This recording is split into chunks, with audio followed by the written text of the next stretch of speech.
জয় সবাইকে। তো আজ খেত গোবর ঝুড়তে যাব আর আজের মোটামুটি চাষের কাজ শুরু, এখন 2 মাস টানা চলতেই থাকবে। তো এই যে একদম সকালে ঘুমাই উঠে নিয়ে থাল বাড়ি ডেকছি কোনাকে নিয়ে আর কুয়াশাল চলে আসি, হড়া ঘষা করে মাজিয়ে লিলি, টলটা জলটা ঢালে দিলি, ঘুরিয়ে আর একটা উঠায় নিয়ে সকালকে ভালো করে ধুয়ে নিলি।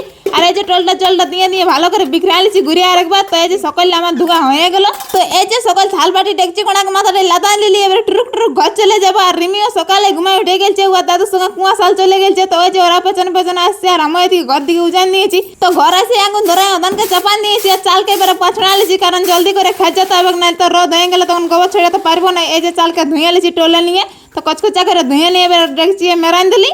তো আজ আর কোনো নাস্তা টাস্তা করবো না, আলু সিজা মাছ ভাত খাইয়ে চলে যাবো ফট করে খেত। এই যে নিঙ্গাল্লা আলু নিয়ে ধুয়ে লিছি।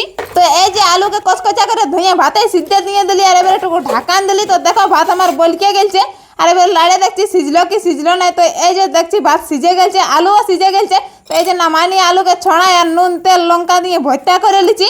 আর তোমাদের দুটা কমেন্টও পড়ে লিছি। তো প্রীতি মণ্ডল কমেন্ট করে যে তোমরা শুধু রোজ রোজ মাছ ভাত খাও কেন, অন্য সবজি বা মাছ দিয়ে শুকনো ভাতও খেতে পারো। তো দিদি দিনে আমাদের সাধারণত মাছ ভাতই হয়, তবে মাছ মাংস হলে শুকনো ভাতও হয়। তো এই যে আম পাকা আলু বইতে দিয়ে মাছ ভাত খাই আর চলে এসেছি খেত। এই যে দেখতে পাচ্ছ গোবরকে ডিঙা নিয়েছে ট্রাক্টরে আনিয়ে ধামাই ধামাই এবারে সাঁঝায় সাঁঝায় আমরা ওই যে গোটা খেত ছড়ান দিব।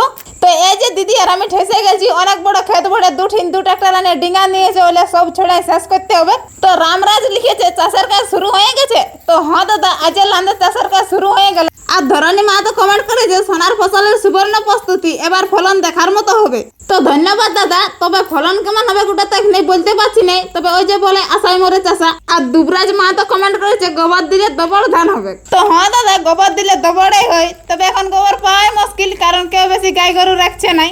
আর গোপাল মা তো কমেন্ট করেছে রিমি কাঁদবে জলদি কর দিদি। তো না দাদা, রিমি কাঁদবে না, ও দিদির সাথে পাশে গাছ তলে বসে আছে।